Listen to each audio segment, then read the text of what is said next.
Hello, my name is Felice Prince, and today I am presenting my research study, which is entitled The Effects of Financial Literacy Inadequacies, Examining the Black-White Wealth Gap. Okay. So a little bit about the paper. This paper uses data that was extracted from the National Financial Capability Study.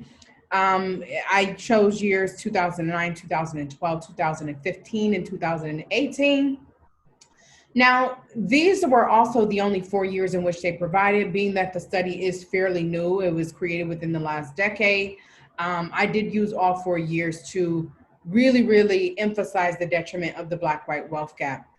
While the study provided 4 different race categories, I specifically focused on the African American and Caucasian American categories to again really maximize the detriment of the wealth gap between African Americans and Caucasian Americans. This paper, ultimately at the end of this paper, it will prove that African Americans are less financially literate than their white counterparts.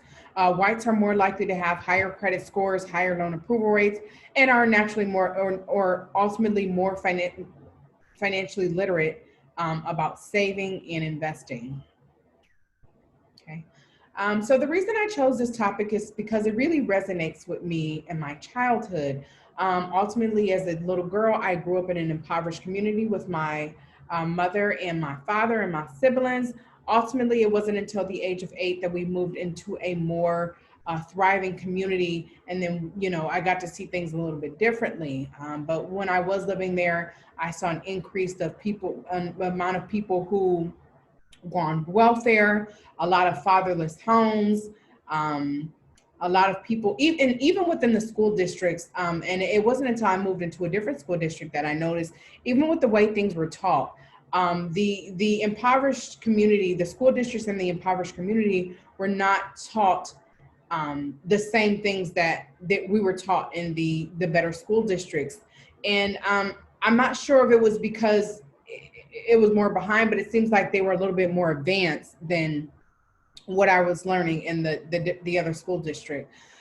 So essentially, this paper was written to emphasize the wealth gap, and it shows that America's upper and lower class has more than doubled from 1989 to 2016. The wealth gap is more than doubled. The rise in economic inequality is tied to several factors. Okay, while there are many areas or variables or factors in which I could have used to assess this paper, I chose the most important, which essentially really magnify the detriment of the wealth gap, which essentially is financial literacy and spending, income inequality, and generational wealth.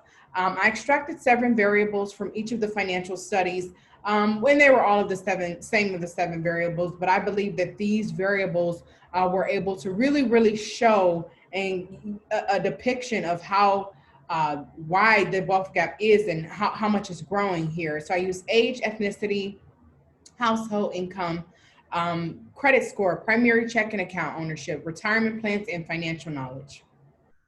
Okay. Again, with the first category, financial literacy and spending, 44 million people account for the African American population in the United States, which is essentially 13%.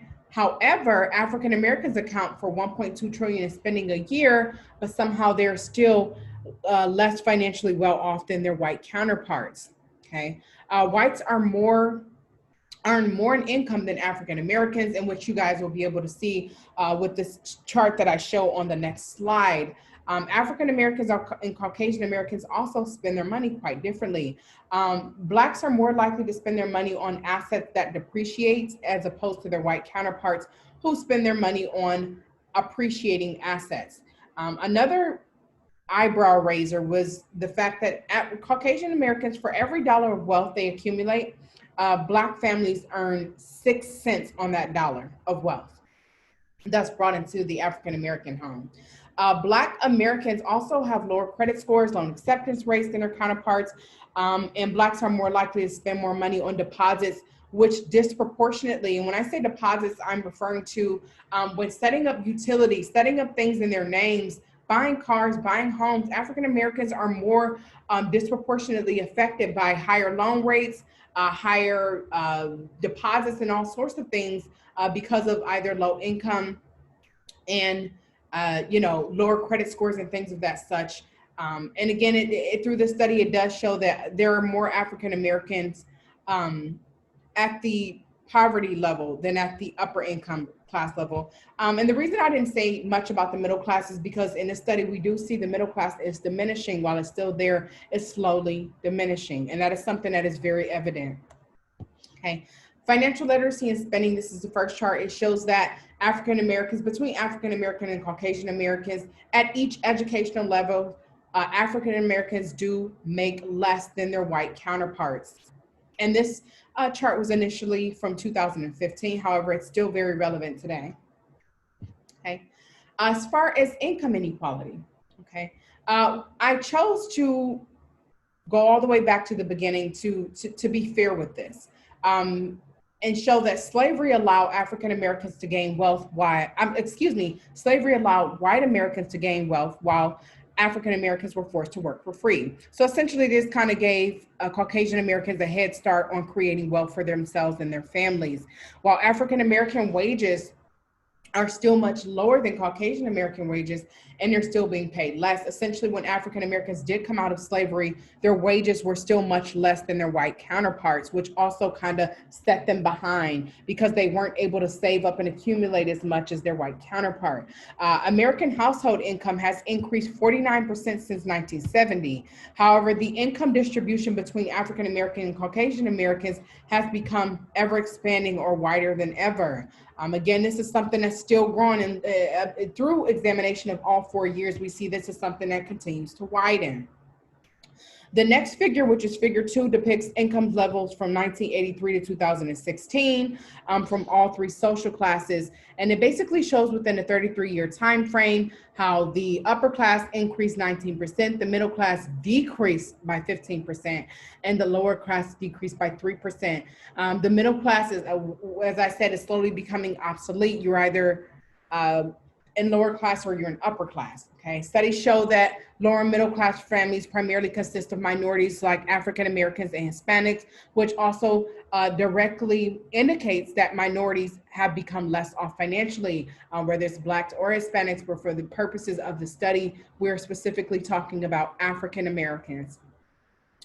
For income inequality, we see here that, and this basically just explains, the wealth that accumulated and how each income class has changed, which is what I just referred to in the past slide. Generational wealth. This shows how whites are generationally ultimately wealthier than Blacks. And like I said, and one of those major factors is because of slavery. Also, whites are more likely to pass down an inheritance than their Black households. Financial inheritance may account for 10 to 20% of the average difference in Black households. Also, African Americans have become more aware of the Black-white wealth gap, but studies are showing that many aren't taking the necessary steps to minimize it by saving or investing or passing money down for an inheritance. While addressing a problem is the first step to solving a problem, if you don't take any action after addressing the problem, there's not much you can do in solving the problem. Dr. Connolly, now I did use 2 research papers in my study. Dr. Connolly suggested that there are 2 theories to the wealth gap. One was that the wealth gap is inflicted by generational head start, which is essentially from slavery. And the second suggests that institutional racism in the housing and credit markets, meaning African Americans are less likely to get approved for a home or less likely to get approved for a line of credit or a loan or anything in general that will help them to become better off financially than their white counterparts.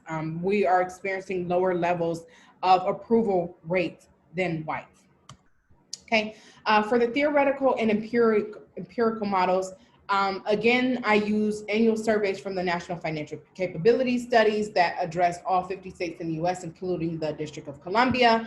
I use 2009 through 2018, only to later figure out that 2009 and 2012 did in fact have to be omitted because they didn't have a lot of answers. A lot of answers were missing.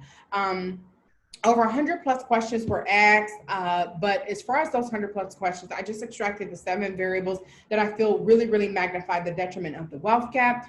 The independent variables here out of the 7 were age, income, and race. The dependent variables were checking account, credit score, financial knowledge, and retirement plan. The hypothesis tested in this paper was for the null, there is no difference in financial literacy rates between whites and blacks. For alternative, whites are more financially literate than blacks was essentially proved to be true. Dummy variables were used to simplify regression models and minimize complexity. And answers don't know, which was 98, and prefer not to say 99, were omitted to minimize bias of too many answers either being too positive and too negative, depending on the person that was examining the data. For data description, I use this to check the robustness of the results, and I use basically histograms to emphasize the relationship between blacks and whites. When broken down, the histograms did display a negative patterns across all dependent variables in relation to blacks. In many other cases, the number of individuals that provided a negative response for blacks outweighed the percentage of differences between those that answered negatively for their white counterparts. These histograms prove that the alternative hypothesis was in fact true. Okay. Here's figure 3AB that represents, now whites were represented by 0 for the dummy variable and blacks were represented by 1. For the first category we see here is retirement plan. We see that over 60% of whites did state that they had a retirement plan, while a little under 40% said they did not, as opposed to their black counterparts. We say roughly 55% said that they had a retirement plan, while about 45% said they did not. As far as data description, for financial knowledge, we see here, it was roughly the same spread across each race. What intra-races, the amount of financial hours was roughly the same. But ultimately, this still did bring a negative coefficient, indicating that Caucasian Americans were more financially literate because they did have more financial hours than their African American counterparts. Okay. For table number 5, we have owning a checking account. We see here that whites were close to almost 100% who had checking accounts, while we see a little under maybe 5, I'll probably say 5 to 7% did not have a checking account, as opposed to we see over here their African American counterparts. About 85 to 86% of African Americans did say that they owned a checking account, while roughly we'll just say close to 90. And then roughly 10% said they did not, which is not a huge difference, but we do see that overall whites are more likely to have a checking account than their African American counterparts. We see here with figure 6AB credit scores, Caucasian Americans over 60% said that they had a great credit score, while about 30% said they did not. 35% said they did not, as opposed to their black counterparts. We see here that Caucasian African Americans stated that a little bit over 50, maybe 55% said that they had a great credit score, while about 45% said they did not. That's about 10% more than the Caucasian race that said they did not have a great credit score. So again, there was a negative coefficient that displayed here. You guys will get to see that in the upcoming regression models here that are presented that show that indicating a negative relationship here, and that whites were more, better off financially than African Americans. Okay, this is table 1. The credit score was tested at a 99.9% significant level. We see here, and through each column, so to break down my regression tables, the first column was simple regression, the second column was random effects, and the third column was fixed effects. Either way, through each column, there was a negative coefficient indicating that African Americans were less likely to have a higher credit score than their white counterparts. And with checking accounts here was the same. Same way, simple regression, random effects, and fixed effects. Either way, there was a negative coefficient present. This was tested at a 99.9% significant level, indicating again that African Americans were less likely to own a checking account than their white counterparts. Same here with retirement account. This was tested at a 95% significant level.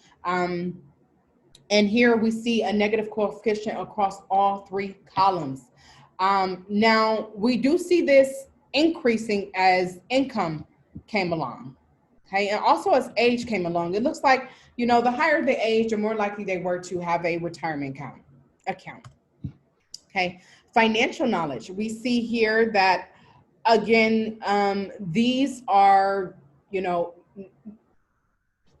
negative coefficient, displaying that whites were more financially literate than blacks. However, intra races, they overall had about the same amount of financial literacy hours spread out between each race in age level. But ultimately, as I stated, Caucasian Americans did have more financial literacy hours than African Americans.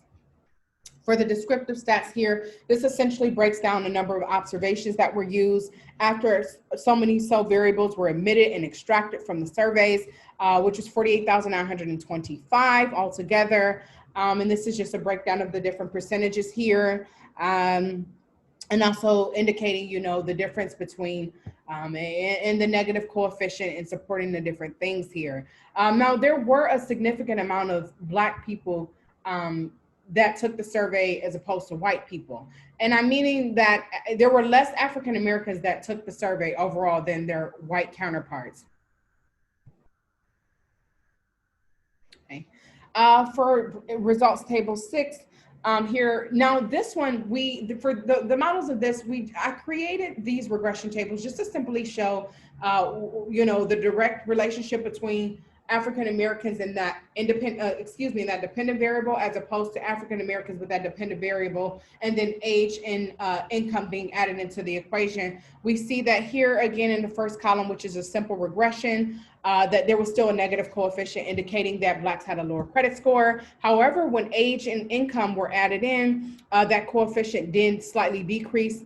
So I'm assuming when those things are added in, it does, kind of level out the coefficient there.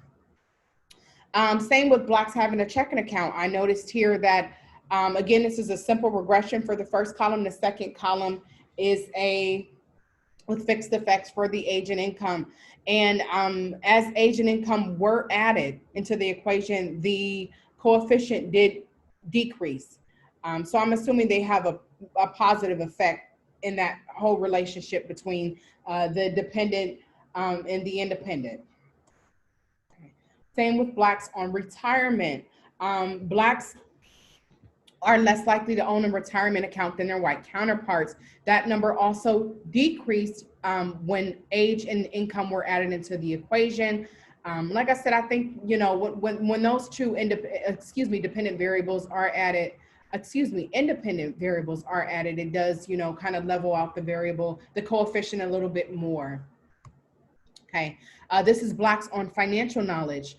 Blacks are less financially literate than whites than their white counterparts. And it does show here, I'm not unsure why it didn't change much, but I do think this has something to do with overall. Like I said, when I looked at the histograms, it does show that African Americans and white Americans essentially did have these roughly the same amount of financial hours. However, overall, Caucasian Americans are more literate than their Black counterparts. Okay. Here we have intra-income percentages between Blacks and whites, and this is basically breaking down with income. You see, as income grown, we see income 1, income 2, and these are broken down to different income levels. It goes from initially 0 to 24,999, and then it goes all the way up to $150,000 a year that the person is making, which is the very last income level, which is 6. We see here from income level 1 through 4, the coefficient gradually became more and more negative, indicating that the more an African American made, the less off they actually were than their white counterparts here. Okay, and then we got to areas 5 and 6 where those kind of dropped, indicating a little bit more positive effect. But again, overall, the coefficients were negative, indicating a negative relationship with African Americans. To close this, Blacks are more likely to spend their money on depreciating assets in comparison to whites. And that's something that needs to be improved. African Americans are still being paid less than whites, which is a huge contributing factor to the wealth gap. Wealth transfers account for 10 to 20% of the average difference in Black and white households. To improve the levels of generational wealth, I do believe that Blacks must invest in more appreciating assets while becoming more accustomed to passing down inheritance, whether it be home, car, stocks, bonds, college funds, or others that also set their children up to be better off financially in the long run, and their children's children. I do believe that it was necessary to examine specific areas of study in intra percentages to show that there is a difference even within that. I believe it allowed for me to analyze it at a deeper level. Again, I believe with the original studies, prefer not to say and do not know should just be omitted altogether, because I believe it's essential that a person answers the question in order to get the validity of the study. And I believe those do no good in the study. And again, I do think it's appropriate that those questions should altogether just be, those answers should altogether be omitted, as they don't do any justice in the study, because I did have to omit a lot of answers when running the regression models. Thank you so much.